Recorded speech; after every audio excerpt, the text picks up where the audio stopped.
Hello students, my name is Rahul Yadav and this is sir tutorials. तो जैसा कि हम लोग आपकी बुक फुटप्रिंट्स फिनिश कर रहे हैं, उसी में आपका अगला चैप्टर है जिसका नाम है the making of a scientist. तो ये स्टोरी एक साइंटिस्ट के बारे में या एक ऐसे बच्चे के बारे में है जिसके बचपन में उसकी उम्र के बच्चे उसके आसपास नहीं रहते थे, घर के आसपास नहीं रहते थे या एरिया में नहीं रहते थे। तो उन्हें खेलने के लिए या टाइम स्पेंड करने के लिए कोई नहीं रहता था। तो इस चीज़ से निराश ना होते हुए उन्होंने क्या किया, नई चीज़ों के जानने में और नई चीज़ें सीखने में अपना समय व्यतीत किया, और यही चीज़ आगे ले जाके उन्हें एक महान वैज्ञानिक बनाती है। तो चलिए इस चैप्टर को देखते हैं और कैसे क्या चीज़ें हुई समझते हैं थोड़ा सा। At the end of 22, a former Scout of the Year excited the scientific world with a new theory on how cells work. 22 साल की उम्र में एक पूर्व स्काउट ऑफ द ईयर ने कोशिकाओं के काम करने के तरीके पर एक नए सिद्धांत के साथ वैज्ञानिक दुनिया को उत्साहित किया। तो जैसा कि ये चैप्टर में पता चलता है कि वैज्ञानिक कैसे बने या इनिशियल डेज से आखिर तक उन्होंने क्या क्या चीज़ें की, तो वही उनकी कुछ अचीवमेंट्स हैं जो बताई जा रही हैं। मात्र 22 साल की एज में उन्होंने सेल्स को हिंदी में कोशिका बोलते हैं, कोशिकाओं, तो उसके बारे में उन्होंने काम किया और उनका जो काम था वो प्रिंट हुआ। Richard H एब्राइट and his college roommate explained the theory in an article in the proceedings of national academy of science. Richard H एब्राइट और उनके कॉलेज के रूममेट ने नेशनल एकेडमी ऑफ साइंस की कार्यवाही में एक लेख में सिद्धांत की व्याख्या की। तो ये जो नाम लिखा है बहुत इंपॉर्टेंट है, नेशनल एकेडमी ऑफ साइंस। ये क्या है, एक इंस्टीट्यूशन है जो साइंस में नई नई चीज़ें होती हैं, एक्सपेरिमेंट्स होती हैं, उसको देखता है। तो उनके जो रूममेट थे रिचर्ड एच एब्राइट, जो कि आपके मेन कैरेक्टर हैं या जो आगे चल के साइंटिस्ट बने, उन्होंने अपने रूममेट के साथ एक लेख लिखा या एक एक्सप्लेनेशन लिखा जो कि नेशनल एकेडमी ऑफ साइंस में आगे जाके प्रिंट हुआ। It was the first time this important scientific journal had ever published the work of college student। और ये अचीवमेंट कितनी बड़ी थी, यह पहली बार था जब इस महत्वपूर्ण वैज्ञानिक पत्रिका ने कॉलेज के छात्रों के काम को प्रकाशित किया था। तो आपको इस लाइन से उसका महत्व पता चलेगा कि इस पत्रिका ने या इंस्टीट्यूशन ने कभी भी ये सारी चीज़ें अपनी मैगजीन में प्रिंट नहीं की थी, लेकिन पहली बार ऐसा हुआ। ये जो इंपॉर्टेंट वर्ड है उसका अर्थ क्या है, महत्वपूर्ण। पब्लिश्ड, प्रकाशित। In sports, that would be like making the big leagues at the age of 15 and hitting a home run your first time at bat। खेल में यह 15 साल की उम्र में बड़ी लीग में शामिल होने और बल्लेबाजी करते हुए पहली बार होम रन मारने जैसा होगा। तो कंपेयर किया है कि उन्होंने 22 साल की एज में जो चीज़ प्रिंट करी, अगर उसको किसी स्पोर्ट्स में कंपेयर करें या देखें, तो 15 साल की उम्र में, मात्र 15 साल की उम्र में एक स्पोर्ट्स होता है जिसकी बात कर रहे हैं हम, होम रन मारने की बात कर रहे हैं। होम रन क्या होता है, बेसबॉल होता है। बेसबॉल में क्या होता है कि जैसे क्रिकेट है तो क्रिकेट में मैक्सिमम 6 रन मिलते हैं, तो वैसे ही बेसबॉल में जब आप हिट करते हैं तो जो मैक्सिमम रन है वो क्या है, होम रन है। तो होम रन मारने जैसा है और पहले ही गेम में पहली ही बॉल पे। For Richard एब्राइट it was the first in a long string of achievements in science and other fields. Richard एब्राइट के लिए यह विज्ञान और अन्य क्षेत्रों में उपलब्धियों की एक लंबी श्रृंखला में पहली उपलब्धि थी। तो इनिशियल चीज़ थी या पहली चीज़ थी जो कि आगे उन्होंने बहुत सारी चीज़ें अचीव किया, हासिल की, लेकिन पहली जो उनकी अचीवमेंट थी क्या थी, 22 साल की एज में उनका सेल्स को लेकर के या कोशिकाओं को लेकर के लेख जो था प्रकाशित हुआ था। ये जो है आपका अचीवमेंट्स, उसका अर्थ है उपलब्धियां। And it all started with butterflies, और यह सब तितलियों से शुरू हुआ। अब यहाँ से आपको उनके इनिशियल डेज की या बचपन में क्या ऐसा हुआ, उनके जीवन में क्या ऐसा महत्वपूर्ण चीज़ें हुई जिसके कारण वो इतना ज़्यादा इंटरेस्टेड हुए या इतने बड़े महान साइंटिस्ट बने आगे जा करके। An only child Ebright grew up north of Readings Pennsylvania. इकलौते बच्चे के रूप में एब्राइट रीडिंग पेंसिल्वेनिया के उत्तर में पले बढ़े। अब उनका ये बर्थ प्लेस है या जहाँ वो बड़े हुए, नॉर्थ ऑफ रीडिंग पेंसिल्वेनिया, ये देख सकते हैं आप, रीडिंग पेंसिल्वेनिया के उत्तर में। There wasn't much I could do there, he said. I certainly could not play football or baseball with a team of one। मैं निश्चित रूप से एक की टीम के साथ फुटबॉल या बेसबॉल नहीं खेल सकता। जैसे कि मैंने अभी आपको स्टार्टिंग में बताया कि वो इकलौते थे अपने एरिया में, तो उन्होंने क्या बोला, जैसे फुटबॉल है या बेसबॉल है। फुटबॉल में क्या होता है कि ग्रुप चाहिए या एक से ज़्यादा बच्चे चाहिए। बेसबॉल में भी ऐसा ही है कि टीम गेम है। तो उन्होंने क्या बोला कि वो अकेले ये सारे खेल नहीं खेल सकते थे। But there was one thing I could do, collect things. लेकिन एक चीज़ थी जो मैं कर सकता था, चीज़ें इकट्ठा करना, कलेक्ट थिंग्स, इकट्ठा करना। So he did, and did he ever?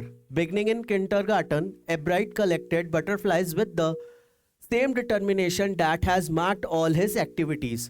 तो उसने किया, और उसने किया किंडरगार्टन से शुरुआत करते हुए एब्राइट ने उसी दृढ़ संकल्प के साथ तितलियों को इकट्ठा किया जो उसकी सभी गतिविधियों में शामिल थे। ये क्या है? डिटर्मिनेशन। डिटर्मिनेशन का मतलब होता है दृढ़ संकल्प। अब अकेले थे वो, तो वो कोई ऐसा स्पोर्ट खेल नहीं सकते थे कि फुटबॉल खेल लें या बेसबॉल खेल लें। बेसिकली अमेरिका में ये सारे गेम बहुत कॉमन है। तो उन्होंने क्या किया, चीज़ों को इकट्ठा करना शुरू किया। और किंडरगार्टन जो सबसे छोटी क्लास होती है बेसिकली, तो उस क्लास से उन्होंने क्या किया, बटरफ्लाइज को इकट्ठा करना शुरू किया। He also collected rocks, fossils and coins. He became an eager astronomer too, sometimes stargazing all night. अब क्या था कि तितलियां भी इकट्ठा करते थे, और रॉक हुए, फॉसिल हुए और कॉइन्स, ये सारी चीज़ें भी वो इकट्ठा करते थे। और एस्ट्रोनॉमर मतलब कि स्टार्स और इन सारी चीज़ों की जो स्टडी होती है, इसमें भी उन्हें इंटरेस्ट था। उन्होंने चट्टाने, जीवाश्म और सिक्के भी एकत्र किए। वे एक उत्सुक खगोल शास्त्री भी बन गए, कभी कभी पूरी रात तारों को निहारते रहते। एस्ट्रोलॉजर, खगोल शास्त्री। ईगर, उत्सुक। From the first he had a driving curiosity along with a bright mind. शुरू से ही उनमें तेज दिमाग के साथ साथ सशक्त जिज्ञासा भी थी। ड्राइविंग क्यूरियोसिटी, सशक्त जिज्ञासा।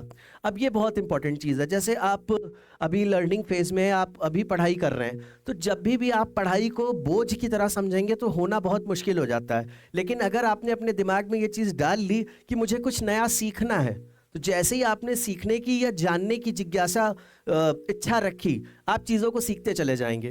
तो उनके अंदर क्या था, क्यूरियोसिटी थी। ये बहुत बड़ा वर्ड है किसी चीज़ को भी लर्न करने के लिए या किसी नई चीज़ को सीखने के लिए, कि क्या होगा या कैसे होता है। तो उनके अंदर एक बहुत सशक्त जिज्ञासा थी। मतलब वो जानना चाहते थे, हर चीज़ के बारे में जानना चाहते थे। जो चीज़ें भी वो इकट्ठा करते थे उनके बारे में उनको जानने की बहुत सशक्त जिज्ञासा या ड्राइविंग क्यूरियोसिटी थी। He also had a mother who encouraged his interest in learning. उनकी माँ भी थी जिन्होंने सीखने में उनकी रुचि को प्रोत्साहित किया। Encouraged, प्रोत्साहित, मतलब कि उन्हें अपनी मदर से या जो उनकी माता जी थी उनसे भी बहुत ज़्यादा सपोर्ट था, कि वो भी उनकी बहुत ज़्यादा हेल्प करती थी ये सारी चीज़ें करने में या उनकी जिज्ञासा को बढ़ाने में। She took him on trips, bought him telescopes, microscopes, cameras, mounting materials and other equipment and helped him in many other ways. वह उन्हें यात्राओं पर ले जाती, उनके लिए दूरबीन, माइक्रोस्कोप, कैमरे, माउंटिंग सामग्री और अन्य उपकरण खरीद कर लाती थी, और कई अन्य तरीकों से उनकी मदद करती थी। तो जिस तरीके से भी उनकी क्यूरियोसिटी बढ़े, और जो इंस्ट्रूमेंट्स हैं जैसे टेलीस्कोप, माइक्रोस्कोप और आपका कैमरा, ये सारी चीज़ें उन्हें अवेलेबल कराती रहती थी, कि उनके बच्चे की जो क्यूरियोसिटी है वो कम ना पड़े, वो ज़्यादा से ज़्यादा जानने की इच्छा रखे और जान पाए। I was his only companion until he started school. जब तक वह स्कूल नहीं गया तब तक मैं ही उसका एकमात्र साथी थी, उसकी। बेसिकली ये उनकी मदर की लाइन है कि जब तक उनका बच्चा स्कूल नहीं गया तब तक उनका जो एब्राइट साहब है, उनकी जो फ्रेंड थी वो कौन थी, या उनका एकमात्र साथी कौन था, उनकी मदर। ये जो कंपेनियन है, कंपेनियन का मतलब होता है साथी। His mother said after that I would bring home friends for him. उनकी माँ ने कहा उसके बाद मैं उसके कई दोस्तों को घर ले आई। But at night we just did things together. पर रात में हम इकट्ठे काम करते थे। रिची, अब ये प्यार से रिचर्ड एब्राइट उनका नाम था, तो उनकी माता जी का ये स्टेटमेंट है, Richie was my whole life after his father died when Richie was in 3rd grade।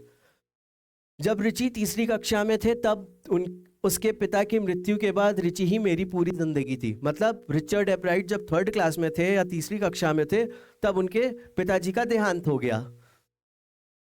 She and her son spent almost every evening at the dining room table. वह और उसका बेटा लगभग हर शाम डाइनिंग रूम की table पर बिताते थे।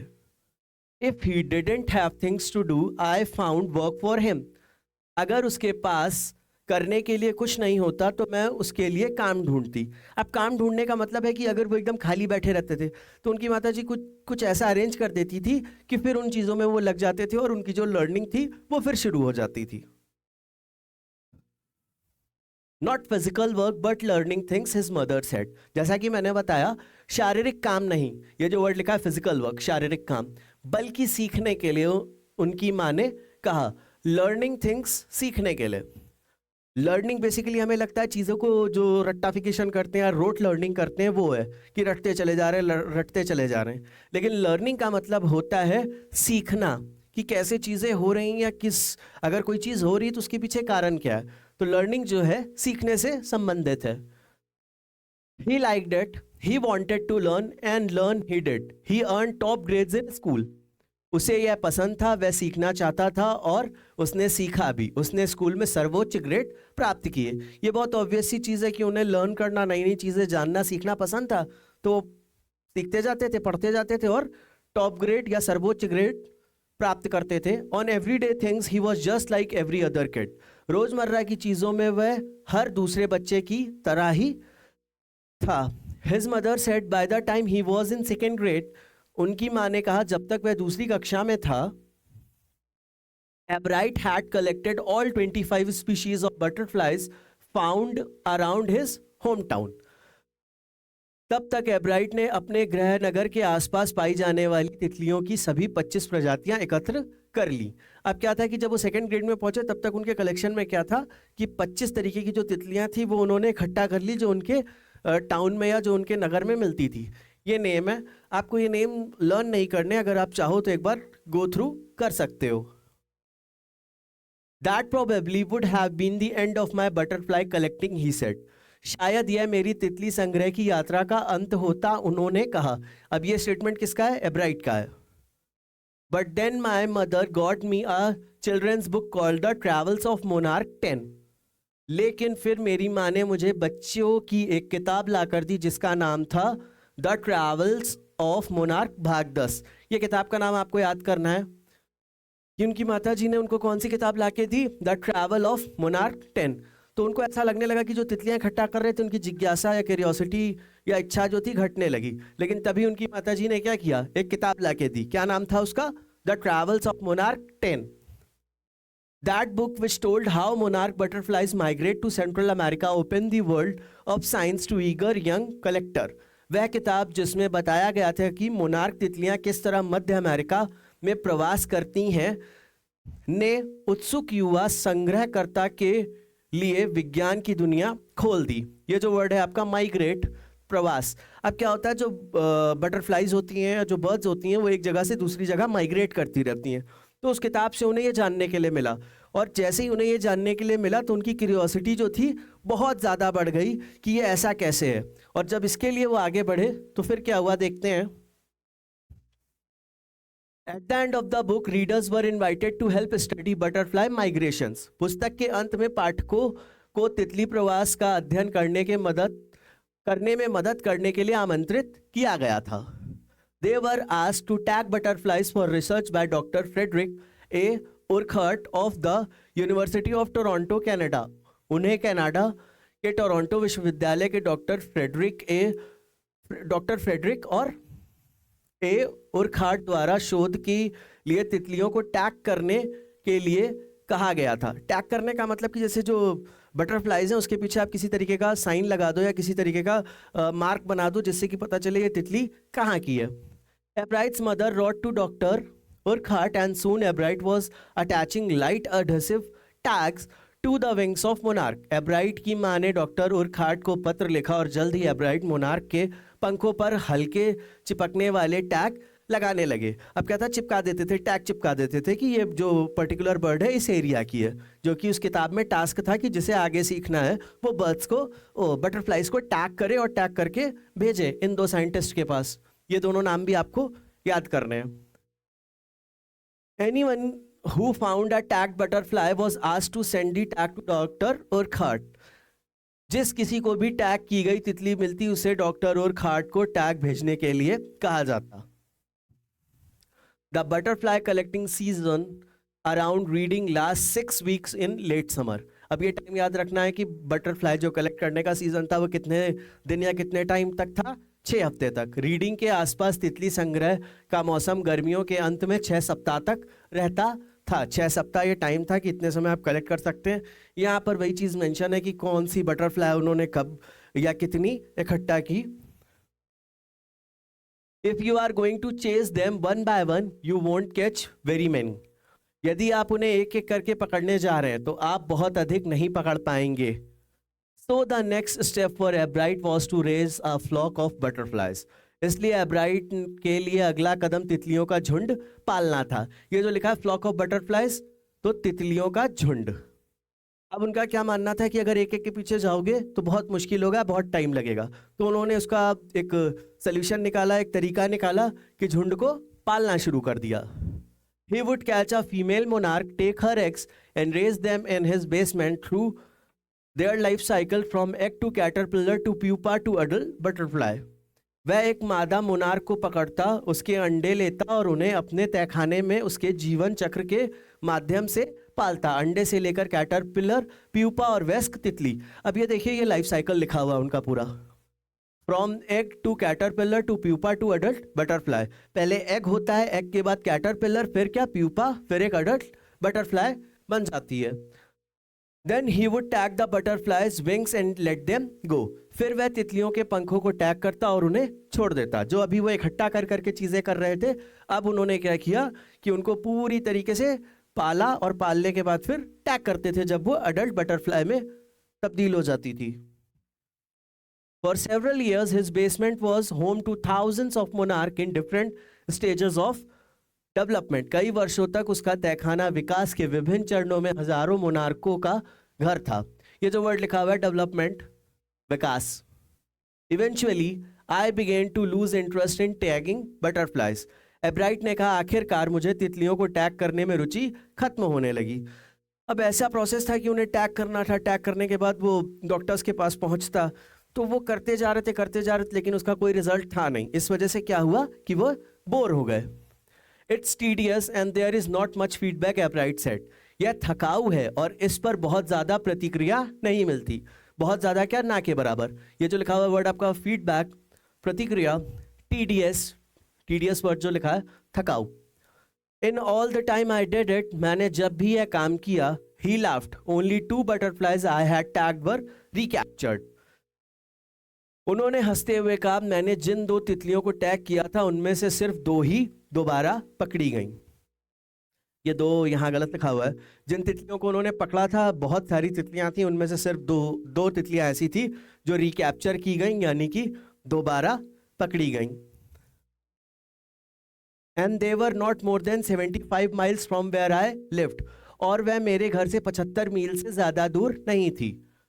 Then in the 7th grade, he got a hint of what real science is when he entered a county science fair and lost। फिर 7वीं कक्षा में उन्हें असली विज्ञान का अंदाजा तब हुआ जब उन्होंने एक काउंटी विज्ञान मेले में प्रवेश किया और हार गए। क्या था कि मेला, फेयर टाइप का या मेला टाइप का साइंस का लगा था, वहाँ वो गए 7th स्टैंडर्ड में या 7वीं कक्षा में, और वहाँ उन्होंने क्या किया, पार्टिसिपेट किया साइंस के किसी गेम में, और फिर क्या हुआ कि वे हार गए। It was really a sad feeling to sit there and not get anything while everybody else had won something, एब्राइट said। वहां बैठना और कुछ ना जीत पाना वाकई दुखद था, जबकि बाकी सभी ने कुछ ना कुछ जीता था, एब्राइट ने कहा। His entry was slides of frog tissues which he showed under a microscope। उनकी प्रविष्टि में मेंढक के उत्तकों की स्लाइड थी जिन्हें उन्होंने माइक्रोस्कोप के नीचे दिखाया था। He realized the winners had tried to do real experiments, not simply make a neat display। उन्होंने महसूस किया कि विजेताओं ने वास्तविक प्रयोग करने की कोशिश की थी, ना कि केवल एक साफ सुथरा प्रदर्शन किया। अब क्या है, रियल एक्सपेरिमेंट्स, वास्तविक प्रयोग। अब उनको अपनी गलती या जो उन्होंने गलत किया था उसका अंदाजा लगा कि वो क्या कर रहे थे, सिर्फ डिस्प्ले कर रहे थे या पिक्चराइजेशन कर रहे थे। लेकिन जो विनर्स थे उन्होंने क्या किया, रियल एक्सपेरिमेंट करके दिखाए थे। Already the competitive spirit that drives Richard Ebright was appearing। Richard Ebright को प्रेरित करने वाली प्रतिस्पर्धी भावना पहले से ही दिखाई दे रही थी। ये जो वर्ड लिखा है कॉम्पिटिटिव, इसका अर्थ है प्रतिस्पर्धी। स्पिरिट, भावना. I knew that for the next year's fair I would have to do a real experiment, he said. मुझे पता था कि अगले साल के मेले के लिए मुझे एक वास्तविक प्रयोग करना होगा, उन्होंने कहा. The subject I knew most about was the insect work I had been doing in the past several years. जिस विषय के बारे में मैं सबसे अधिक जानता था वह कीटों पर काम था जो मैं पिछले कई वर्षों से कर रहा था. So he wrote to Dr. Urquhart for ideas and back came a stack of suggestions for experiments. इसलिए उन्होंने डॉक्टर उर्कहार्ट को विचारों के लिए लिखा और प्रयोगों के लिए सुझावों का ढेर वापस आया. ये जो वर्ड लिखा है स्टैक ऑफ सजेशन, सुझावों का ढेर. Those kept Ebright busy all through high school and led to prize projects in county and international science fairs. इन सुझावों ने एब्राइट को पूरे हाई स्कूल में व्यस्त रखा और काउंटी और अंतर्राष्ट्रीय विज्ञान मेलों में पुरस्कार परियोजनाओं का नेतृत्व किया. मतलब कि उन्हें जो आइडियाज़ आए थे डॉक्टर उर्कहार्ट से, उस पे उन्होंने काम किया और काम करने के बाद हाई स्कूल तक वे बिजी रहे और उन्होंने कई पुरस्कार जीते जो कि उनके स्टेट में, काउंटी में या जहाँ रहते थे वहाँ भी और इंटरनेशनली भी बहुत सारी उन्होंने चीज़ें जीती. For his 8th grade project, अपनी 8वीं कक्षा की परियोजना के लिए, Ebright tried to find the cause of viral disease that kills nearly all monarch caterpillars every few years. Ebright ने एक वायरल बीमारी का कारण खोजने की कोशिश की जो हर कुछ वर्षों में लगभग सभी मोनार्क कैटरपिलर को मार देती थी. अब इस लाइन को पहले से रिलेट करिए. जब वो छोटे थे तो वो क्या कर रहे थे, बहुत सारी बटरफ्लाइज इकट्ठा कर रहे थे. इकट्ठा करने के बाद क्या हुआ था, जब उनकी रुचि खत्म हो गई थी तो उनकी माताजी ने एक बुक ला करके दी थी और उस बुक से क्या हुआ कि मोनार्क जो बटरफ्लाइज थी उनके बारे में या उनको टैग करना उन्होंने शुरू किया. फिर अब आगे जा कर के 8वीं कक्षा में क्या किया, उन्होंने क्या चीज़ें ढूंढी कि वायरल डिजीज़ या वायरल बीमारी जिससे कि मोनार्क जो बनने से पहले ही मर जा रही थी, उसका कारण क्या था या कैटरपिलर कैसे मर जा रहे थे. Ebright thought the disease might be carried by a beetle. Ebright ने सोचा कि यह बीमारी शायद बीटल से फैलती है. बीटल जो होता है वो भी एक तरीके का कीड़ा होता है. He tried raising caterpillars in the presence of beetle. उन्होंने बीटल की मौजूदगी में कैटरपिलर को पालने की कोशिश की.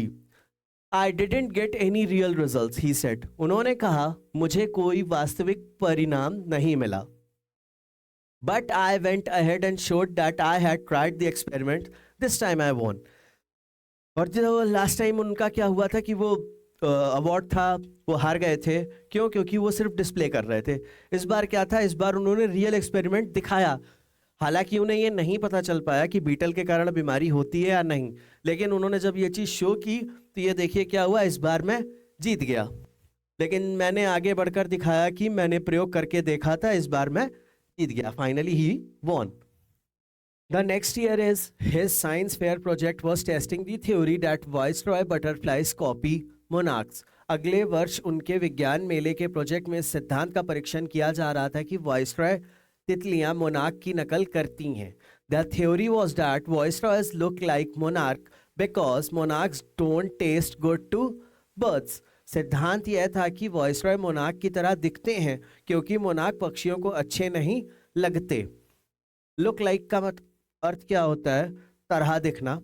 Viceroys on the other hand do taste good to birds. दूसरी ओर वाइसरॉय पक्षियों को अच्छे लगते हैं. So the more they look like monarchs, the less likely they are to become a bird's dinner. इसलिए वे जितने अधिक मोनार्क की तरह दिखते हैं उतनी ही कम संभावना है कि वो पक्षियों का भोजन बनेंगे. अर्थात मतलब ये है कि जैसे कि आपने एक साइंस में कॉन्सेप्ट पढ़ा होगा अडेप्टेशन. अडेप्टेशन क्या होता है कि सराउंडिंग्स के हिसाब से अपने आप को चेंज कर लेना और इस तरह बदल लेना कि आप सरवाइव कर सकें. तो एक यहाँ पे जो बटरफ्लाई है उसका क्या नाम है, वॉइसरॉय. दूसरी बटरफ्लाई कौन सी है, मोनार्क. तो वॉइसरॉय जो होती है वो जो बर्ड्स होती हैं उनको अच्छी लगती है, टेस्ट उसका अच्छा लगता है. इस वजह से उसने अपने आप को कैसे अडेप्ट कर लिया, मोनार्क के जैसे, कि मोनार्क के जैसे वो दिखने लगे. क्यों? क्योंकि मोनार्क जो होती है वो टेस्ट अच्छा नहीं करती. तो जितना ज़्यादा वॉइसरॉय मोनार्क के जैसे लगेगी उतना ही उसके चांसेस बचने के ज़्यादा हो जाएंगे. तो ये परीक्षण किया किसने, एब्राइट जी ने. Ebright's project was to see whether in fact birds would eat monarchs. Ebright का प्रोजेक्ट यह देखना था कि क्या पक्षी वास्तव में मोनार्क को खाएंगे। इन फैक्ट वास्तव में he found that a starling would not eat ordinary bird food, it would eat all the monarchs it could get। उन्होंने पाया कि एक स्टर्लिंग साधारण पक्षी भोजन नहीं खाएगी या जितने भी मोनार्क को पा सकती है उन्हें खा जाएगी। एब्राइट said later research by other people showed that viceroys probably do copy the monarch। एब्राइट ने कहा कि बाद में अन्य लोगों द्वारा किए गए शोध से पता चला कि वॉइसरॉय संभवतः मोनार्क की नकल करते हैं। This project was placed first in the zoology division and third overall in the county science fair। इस प्रोजेक्ट को जूलॉजी डिवीजन में पहला और काउंटी विज्ञान मेले में कुल मिलाकर तीसरा स्थान मिला। In his second year in high school, Richard Ebright began the research that led to his discovery of an unknown insect hormone। High school में अपने दूसरे वर्ष में रिचर्ड एब्राइट ने शोध शुरू किया जिसके कारण उन्हें एक अज्ञात कीट हार्मोन की खोज हुई। ये जो वर्ड है डिस्कवरी, खोज। Indirectly, it also led to his new theory on the life of cells।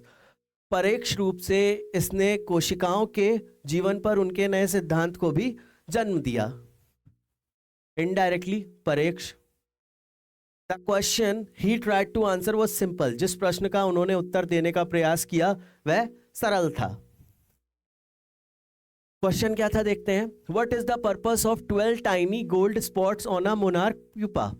Monarch pupa पर 12 छोटे सुनहरे धब्बों का उद्देश्य क्या है। अब जैसे जैसे वो बड़े हुए तो उनके जो एक्सपेरिमेंट्स हैं या जो उनकी रिसर्च थी वो और अच्छे लेवल पे होती गई। अब उनका जो प्रोजेक्ट था वो क्या था कि 12 जो धब्बे हैं, स्पॉट्स हैं, गोल्ड के स्पॉट्स हैं, सुनहरे धब्बे हैं, वो क्यों हैं मोनार्क प्यूपा पे। Everyone assumed the spots were just ornamental, एब्राइट said. एब्राइट ने कहा सभी ने मान लिया था कि यह धब्बे केवल सजावटी हैं।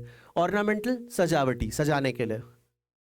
But doctor Urquhart didn't believe it. लेकिन डॉक्टर उर्कहार्ट को इस पर विश्वास नहीं हुआ। बिलीव, विश्वास। To find the answer, Ebright and another excellent science student first he had to build a device. अब इस प्रश्न का उत्तर ढूंढने के लिए उन्होंने एक डिवाइस बनाया, एक दूसरे स्टूडेंट या अपने साथी के साथ मिलकर।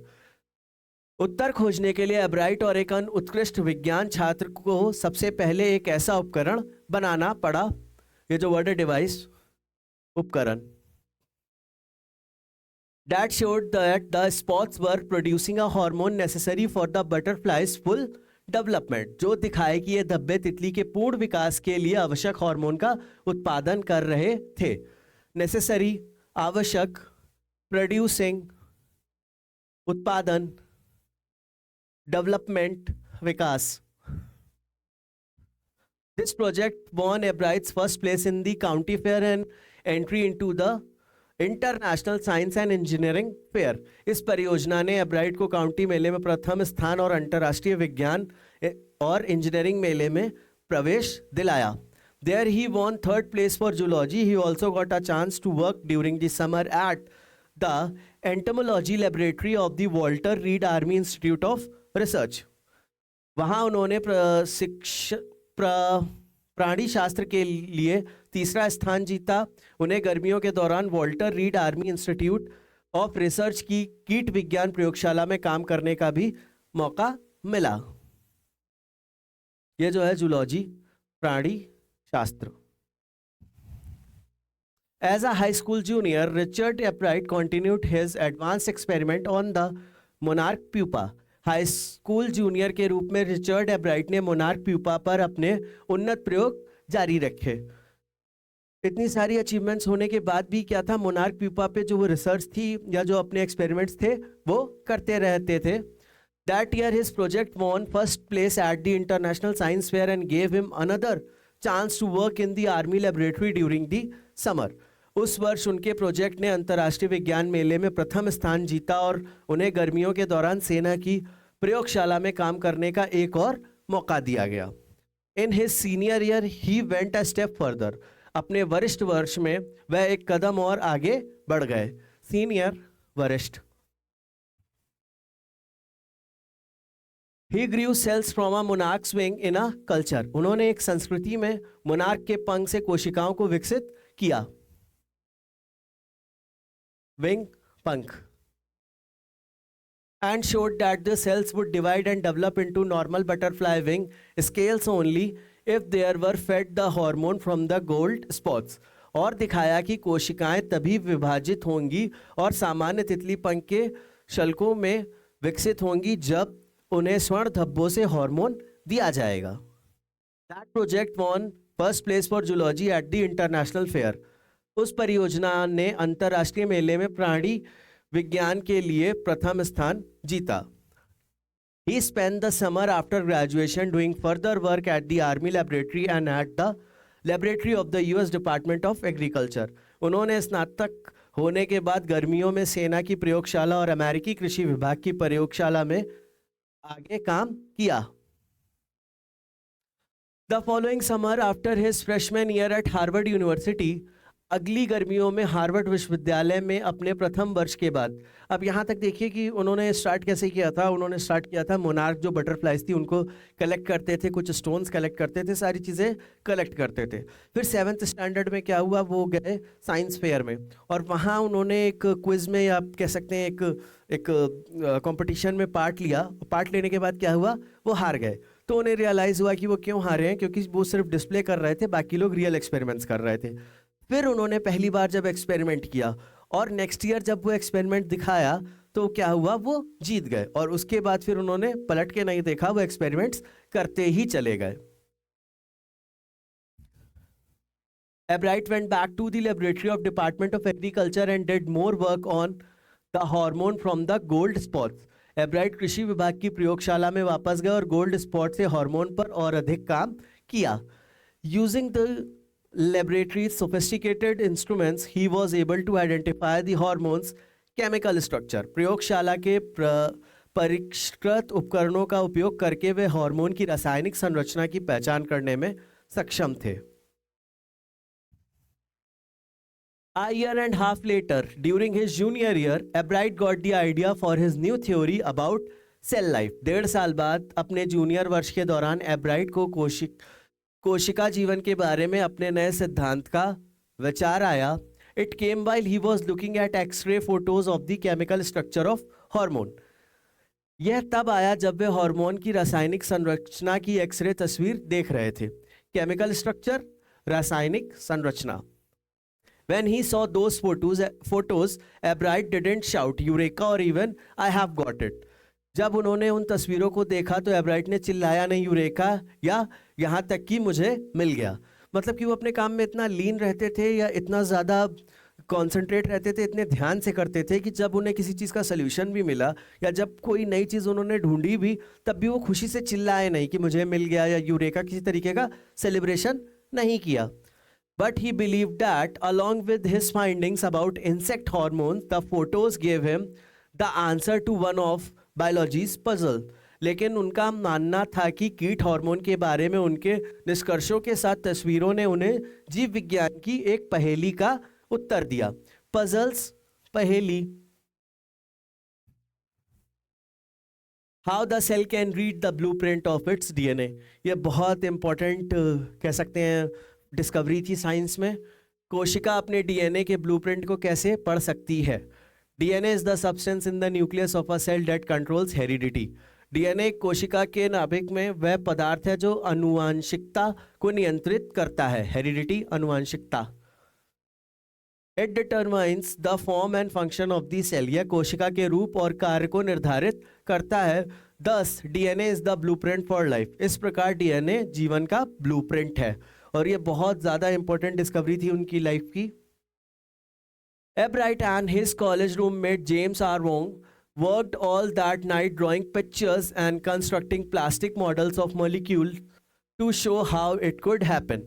Ebright और उनके कॉलेज के रूममेट जेम्स आर वेंग ने पूरी रात चित्र बनाने और अणुओं के प्लास्टिक मॉडल बनाने में काम किया ताकि यह दिखाया जा सके कि यह कैसे हो सकता है.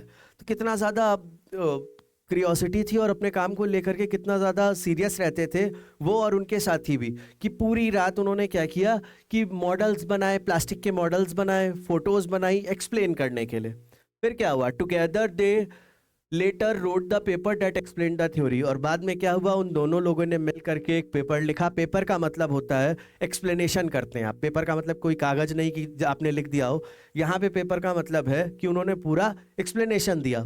बाद में उन्होंने मिलकर एक पेपर लिखा जिसमें इस सिद्धांत को समझाया गया, पूरा सिद्धांत प्रूफ किया जाता है, एक्सपेरिमेंट प्रूफ किया जाता है और शो करके दिखाया जाता है, तो उसको बोलते हैं पेपर लिखना।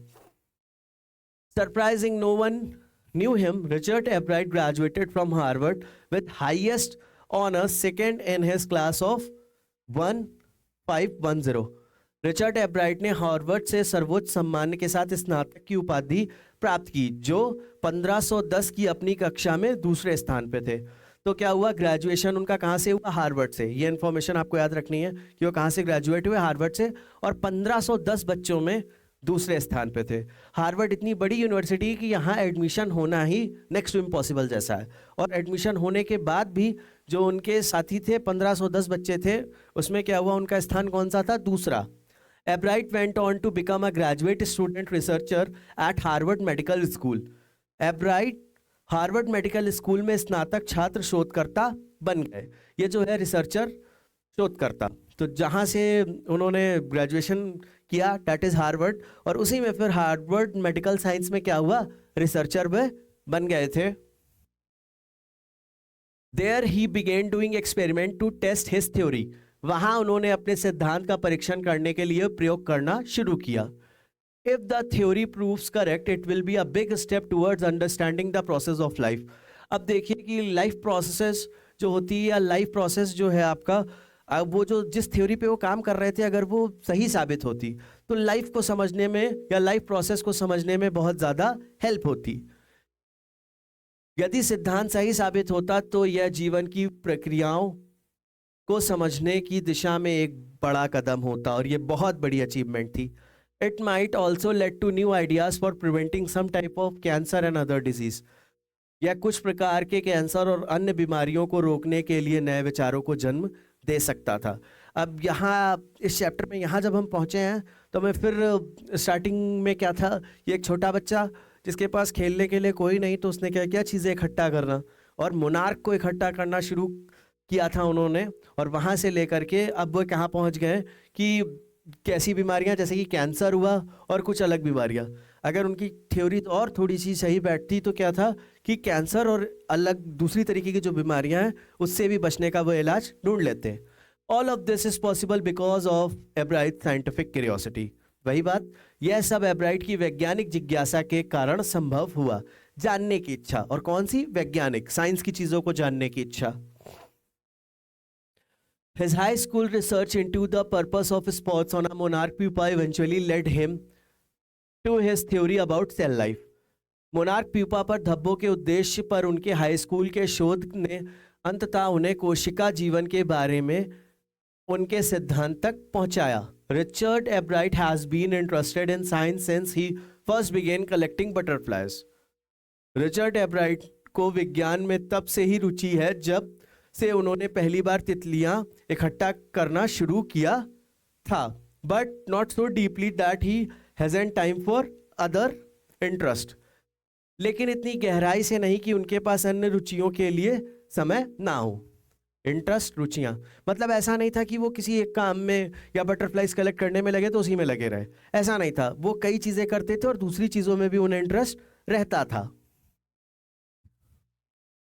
एब्राइट also became a champion debater and public speaker and a good canoeist and all around outdoor person. Ebright एक चैंपियन, वाद विवादकर्ता और सार्वजनिक वक्ता भी बने, और एक अच्छे कैनिस्ट और हर तरह के आउटडोर व्यक्ति भी थे। आउटडोर व्यक्ति का क्या अर्थ है? आउटडोर व्यक्ति का मतलब सोशलाइज होते थे। जनरली जो बहुत इंटेलिजेंट होते हैं या जिनका आईक्यू लेवल बहुत ज़्यादा होता है वो ज़्यादा सोशलाइज नहीं होते।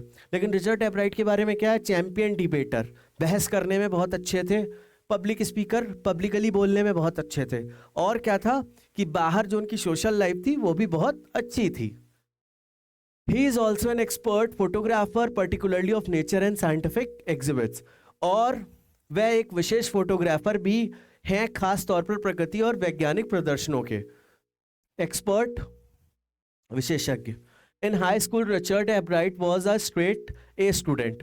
हाई स्कूल में रिचर्ड एब्राइट एक सीधे साधे छात्र थे, ये जो है स्मॉल होगा।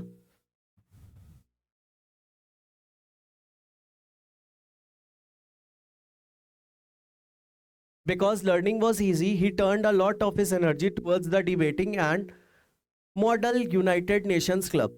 क्योंकि सीखना आसान था इसलिए उन्होंने अपनी बहुत सारी ऊर्जा वाद विवाद और मॉडल यूनाइटेड नेशंस क्लबों की ओर मोड़ दी। He also found someone to admire, Richard A. Wheeler, his social studies teacher and advisor to both clubs. उन्हें प्रशंसा करने के लिए कोई मिल गया। रिचर्ड ए व्हीरर उनके सामाजिक अध्ययन शिक्षक और दोनों क्लबों के सलाहकार। ये जो वर्ड लिखा हुआ है एडवाइजर, सलाहकार, तो उनके टीचर थे कौन? सोशल स्टडीज के उनके टीचर थे, नाम आपको याद करना है, रिचर्ड ए व्हीरर। वो क्या था, वो उन्हें एडमायर भी करते थे और चीज़ों को लेकर के सलाह भी देते थे। Mister Weiler was the perfect person for me, then he opened my mind to new ideas, Ebright said. Shri Weiler मेरे लिए एकदम सही व्यक्ति थे, उन्होंने मेरे दिमाग को नए विचारों के लिए खोल दिया। ये जो लिखा हुआ है परफेक्ट, सही। Richard would always give that extra effort, mister Weiler said. अभी उनके टीचर का स्टेटमेंट है, रिचर्ड हमेशा अतिरिक्त प्रयास करते थे। एक्स्ट्रा एफर्ट, अतिरिक्त प्रयास।